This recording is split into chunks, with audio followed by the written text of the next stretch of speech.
සුබ දවසක්. මම මේ පොඩි වාර්තාවක් ඉදිරිපත් කරන්නේ. වාර්තාවක් කියන්නේ ඇත්ත වශයෙන්ම මේ කනගාටුදායක තත්ත්වයක්, කනගාටුදායක ආරංචියක් තමයි මම මේ කියන්නේ එක්තරා විදියක. ඒ කියන්නේ මම අද 2025 නොවැම්බර් මාසයේ 24 වෙනි සඳුදා මේ අපේ ඉරිදා පත්තරයේ, ඒ කියන්නේ ඊයේ පත්තරයක ඉරිදා පත්තරයක දැන්වීම් තුනක් නැත්නම් හතරක් වගේ දැක්කා. ඒ පත්තරේ එකම ආයතනයකින් පළ කරපු දැන්වීම් තුනක් හතරක්.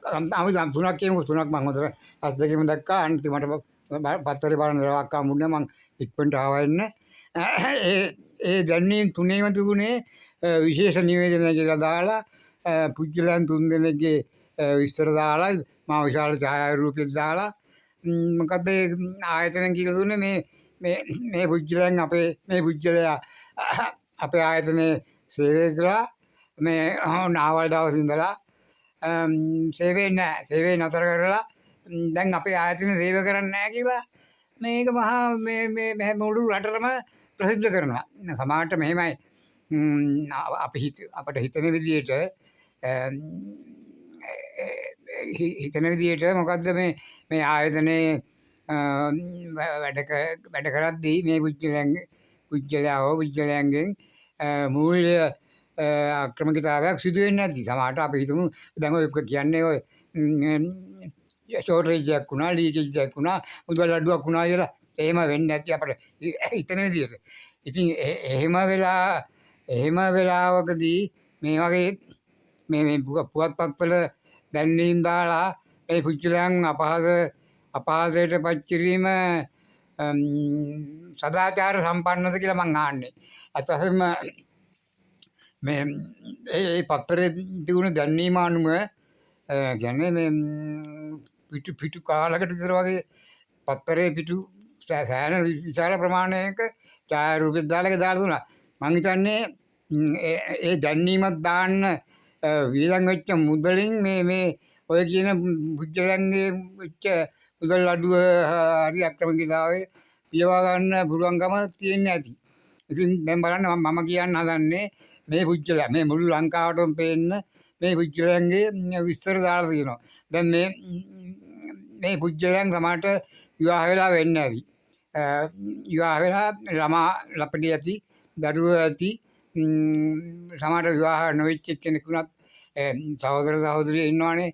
දැන් මේ පුවත්පත් ඡායාරූපෙත් එක්ක මේක දැක්කාම ඒ පුද්ගලයන්ට තියෙන්නේ මොන වගේ මානසික තත්ත්වයක්ද? අපි හිතමු උදාහරණයක් වශයෙන් දැන් ඔන්න එක පුද්ගලයෙක්ගේ ළමා ලපටි ඉන්නවා. ළමා ඉගෙන ගන්න වයසේ ළමයි ඇති. ඒ ළමයින්ගේ යාළුවනේ මේක හැමතැනම ප්‍රසිද්ධ වෙනවනේ. අන්න ඔබේ කියලා ගන්න. අන්න උඹේ තාත්තා මෙන්න මේමයි හොරකම් කරලා යකෝ වෙන්නේ නැතිනේ. අන්න පත්තරෙත් දැන්වීම දාලා තිනවා.